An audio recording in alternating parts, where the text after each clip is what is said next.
Hi friends, आज की इस वीडियो में हम आपको बताने जा रहे हैं बहुत ही कॉमन प्रॉब्लम अब हो गया है। जब हम नया बैकलाइट रिप्लेस करते हैं, जिस सेट में ऐसा कॉम्बो बोर्ड लगा हो, ये बहुत जल्दी ख़राब हो जाता है। जैसे कि आप देख सकते हैं, मैंने भी ये नया लगाया था और इसके सारे जो डायोड्स है, एलईडी डायोड्स है, वो जल चुके हैं।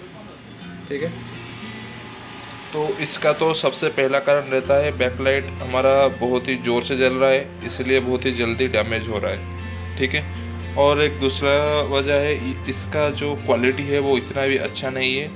ये सिर्फ काउंटर फिटिंग है, इसका क्वालिटी बिल्कुल भी अच्छा नहीं है। पहले थोड़ा सा अच्छा क्वालिटी का आता था, आजकल जैसे नॉन ब्रांडेड टीवीज़ आ गए हैं तो उसमें ये लग जाता है, पर ये ज़्यादा दिन लास्टिंग नहीं करता है, बहुत ज़ोर से चलता है और कुछ ही दिन में ख़राब हो जाता है। तो इसके लिए हमें दो सॉल्यूशन मिला है। पहला सॉल्यूशन होता है इसको रिमोट से सर्विस से एडजस्ट करना, उसका जो ब्राइटनेस है। और दूसरा है आपका मैनुअली कंपोनेंट लेवल मदरबोर्ड से एडजस्ट करना। ठीक है, तो दो ही तरीका इसमें सक्सेसफुल रहता है। पहला जो तरीका है ये सब सेट में काम नहीं करता, यानी कि जो PWM डिमिंग रहता है, हमारा जो बैकलाइट को डिम करना रहता है, ये सब सेट में नहीं होता है। अगर आप सर्विस मेन्यू एक्सेस भी कर ले तो उसमें बैकलाइट डिमिंग का फंक्शन नहीं रहता है। ठीक है, तो हमारे पास बचता है सिर्फ दूसरा ऑप्शन, जिसका काम है बैकलाइट का जो करंट कंट्रोल है वो आपको मैनुअली कंपोनेंट लेवल में करना होगा। ठीक है, तो बहुत ही इजी प्रोसेस है। इस वीडियो में मैं आपको बताऊंगा और इसका जो थियोरेटिकली कैसे ऐसा पॉसिबल हो रहा है वो भी आपको बताऊंगा। तो मेरे सामने देख सकते हैं दो टाइप के मदरबोर्ड यानी कि कॉम्बो बोर्ड रहते हैं। ये एक 24 इंच के लिए सूटेबल है, अप टू 24 इंच, और ये 32 इंच और 43 इंच के लिए सूटेबल है। ठीक है, देख सकते हैं दोनों ही मदरबोर्ड में। ठीक है, जैसे कि आप देख सकते हैं बैकलाइट ड्राइवर चिप लगा है और उसके साथ ये ड्राइवर मॉसफेट और ये बूस्ट कॉइल और ये इसके बाद एक रेक्टिफायर लगा है, जिससे आपका बनता है बैकलाइट वोल्टेज। ठीक है, आप जानते होंगे एलईडी जो होते हैं, जितने भी सारे एलईडी है वो करंट डिपेंडेंट होते हैं, यानी कि वो जब जलते हैं वो ज़्यादा करंट डिमांड करते हैं। इसके वजह से वो जल्दी ख़राब हो जाते हैं गर्म होकर। अगर वो जितना करंट रिक्वायरमेंट करता है उसको हम उस हिसाब से करंट देते रहेंगे तो ये कुछ ही देर में ख़राब हो जाएगा ओवर हीट होकर। तो हमको क्या करना है, उसका करंट कंजप्शन को कांस्टेंट रखना है। कैसे कांस्टेंट रखेंगे? Bye varying voltage. वोल्टेज को आप कम ज़्यादा करके आप करंट को कांस्टेंट रख सकते हैं। ठीक है, और जैसे कि आप जानते हैं वोल्टेज का फार्मूला V=IR। ठीक है, जब वोल्टेज बढ़ता है तो ऑब्वियसली करंट कंजप्शन भी बढ़ेगा, जब वोल्टेज घटता है तो करंट कंजप्शन भी उस हिसाब से घटेगा। ठीक है, इस केसेस में सब बैकलाइट ड्राइवर में देख सकते हो कि एक रेजिस्टेंस लगे होता है, एक नहीं बहुत सारे रेजिस्टेंस पैरेलल में लगाया रहता है। जैसे कहते हैं बहुत ही लो वैल्यू रेजिस्टेंस पैरेलली लगाया रहता है। ठीक है, यहाँ पे देखा होगा R2R20, 1R60, 2R20, ऐसे 3 रेजिस्टेंस पैरेलल में लगाए गए। इस केस में देखें तो यहाँ पे भी बहुत सारे रेजिस्टेंस, जो कि ये देखिए 1R50 यानी कि 1.5 ओम, 1.6 ओम, 1.5, ऐसे बहुत सारे रजिस्टर पैरेलल में लगा रहता है। ठीक है, अगर आप कुछ हाई एंड सेट्स देखेंगे जिसमें पावर सप्लाई और आपका मदरबोर्ड डिफरेंट होता है, तो उसमें इसके बदले एक शंट दिया होता है, एक करंट सेंस रजिस्टर दिया होता है लो वैल्यू का, 1 ओम, 2 ओम या फिर 2.2 या फिर 3 ओम, ऐसा कुछ रेजिस्टेंस दिया रहता है। तो ये करंट सेंस रजिस्टर का काम क्या होता है ना, एलईडी के करंट कंजप्शन के अकॉर्डिंग इसका जो PW है उसको एडजस्ट करना है। ठीक है, मान लीजिए इसको एलईडी को ये रजिस्टर के थ्रू सीरीज में लगाया जाता है।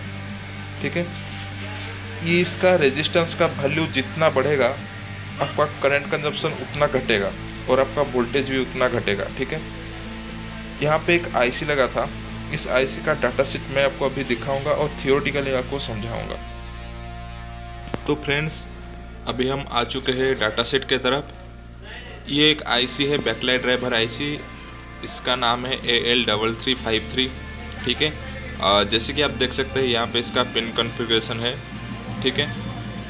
इसमें इनबिल्ट मॉसफेट नहीं है, इसलिए आपको एक्सटर्नली मॉसफेट लगाना पड़ता है, ठीक है। हम आप इसका अगर डाटा शीट देखेंगे तो ये है इसका सर्किट डायग्राम।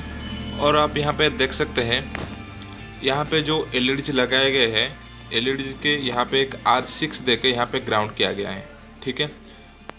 ये R6 के इस पॉइंट में यहाँ पे फीडबैक के पिन के तरफ ये आ चुका है, जिसका दूसरा काम भी है आपका करंट को सेंस करके कांस्टेंट करंट मेंटेन करना। और एक आपका PWM पिन रहता है, जिससे आपका डिमिंग कंट्रोल रहता है, यानी कि उसका जो ड्यूटी साइकिल है उसको एडजस्ट करके ऑन और ऑफ टाइम को एडजस्ट करके एलईडीज को डिमिंग किया जाता है, ठीक है। यहाँ पे जैसे लिखा है FAB का एलईडी करंट फीडबैक और PWM का PWM signal input for analog dimming control, ठीक है। तो हम डायरेक्टली चलते हैं, इसका जो फीडबैक पिन है एनालॉग डिमिंग कंट्रोल तो आप सर्विस से एडजस्ट कर सकते हैं। अगर सर्विस में एक्सेस ना कर सके तो आपको मैनुअली इसको कंट्रोल करना होगा फीडबैक पिन से, ठीक है। तो हम देखते हैं। तो यहाँ पे आपका एलईडी करंट रेगुलेशन लिखा है। यहाँ पे आप जैसे देख सकते हैं, ये जो IC है वो फीडबैक पिन के थ्रू आपका जो करंट है वो सेंस करता है। और आपका यहाँ पे फॉर्मूला देख सकते हैं, ILED यानी कि जो एलईडी का करंट है जो कि मिली एम्प्स में मेजर होता है, उसका जो फॉर्मूला है 4 millivolt into duty cycle divided by R feedback, यानी कि R फीडबैक यानी कि जो रेजिस्टेंस ग्राउंड दिया गया है वो जितना बढ़ेगा ये ILED इतना घटेगा, यानी कि रेजिस्टेंस इस यहाँ पे इनडायरेक्टली यानी कि इन्वर्सली प्रोपोर्शनल टू करंट, ठीक है। तो जब जितना करंट आपको बढ़ाना होगा तो R का वैल्यू उतना घटाना होगा, अगर आपको करंट घटाना है तो R का वैल्यू बढ़ाना होगा, ठीक है। ये उसका मैथमेटिक्स है। मान लीजिए आपका जैसे कि 1 ओम का अगर शंट लगाओ, 1 ओम का अगर रेजिस्टेंस लगाओ, तो आप वहाँ पे 2.2 का रेजिस्टेंस लगा के उसका करंट घटा सकते हैं। मैं आपको एक एग्जांपल देता हूँ, मैं आपको वर्बली समझा देता हूँ, जैसे प्रैक्टिकल भी है ये। तो मैंने जहाँ पे 2 LED स्ट्रिप्स लगाए थे, जिसमें एक स्ट्रिप में 6 LED थे, तो ये टोटल 3 वोल्ट का LED था जो कि 18 वोल्ट है, और दोनों का 36 वोल्ट हो गया, ठीक है। 36 वोल्ट्स में ये LED ठीक ठाक जलते हैं, पर जब हमने इसको मदरबोर्ड में लगाया है तो मदरबोर्ड से 42 वोल्ट निकलते थे। वहाँ पे 4 रेजिस्टेंस पैरेलल में लगाए गए थे, जिसके वजह से वहाँ पे 42 वोल्ट निकल रहे थे, इसमें से जिसके वजह से वो ज़्यादा गर्म हो गया था और बहुत जल्दी ख़राब हो रहा था, यानी कि 10-15 दिन में वो ख़राब हो जाता था, ठीक है। तो हमने क्या किया ना, सब रेजिस्टेंस निकाल दिए और वहाँ पे हमने 2.2 ओम्स का एक रेजिस्टेंस लगा दिया है, जिसके वजह से वोल्टेज घटकर 35 पॉइंट समथिंग वोल्टेज आ गया, ठीक है। कुछ समस्या के चलते मैं इसको रिकॉर्ड नहीं कर पाया, सिर्फ एक फ़ोटो हम उठा के रख दिया हूँ, वो मैं आपको अभी शो करता हूँ। तो फ्रेंड्स, जैसे कि आप देख सकते हैं, यहाँ पे जो पैरेलल रेजिस्टेंस लगाए थे हम सब खोल दिए और इसके जगह एक 2.2 ओम्स का रेजिस्टेंस लगा दिया है। दोस्तों, ये TVA के हायर कंपनी का फ्रेमलेस टीवी था।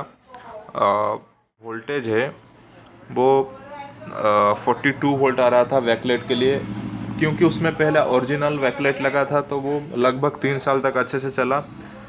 तो हमने पहले एक बार लगाया बैकलाइट, अच्छा समझ के लगाया, पर वो ख़राब निकला 10-11 दिन में। तो हमने क्या किया ना, इसको इंटरनल रेगुलेट किया। कस्टमर का कहना था कि इसका रिमोट खो गया है, तो हमने अपने रिमोट से ढूंढा तो इसके सर्विस में कोई भी बैकलाइट का कंट्रोल नहीं मिला, ठीक है। तो ये था फ्रेंड्स एक सल्यूशन। अगर आपको ये सल्यूशन अच्छा लगा और वीडियो पसंद आए तो लाइक कर दीजिए, शेयर कर दीजिए, चैनल को सब्सक्राइब कर दीजिए। Thanks friends, thanks for watching.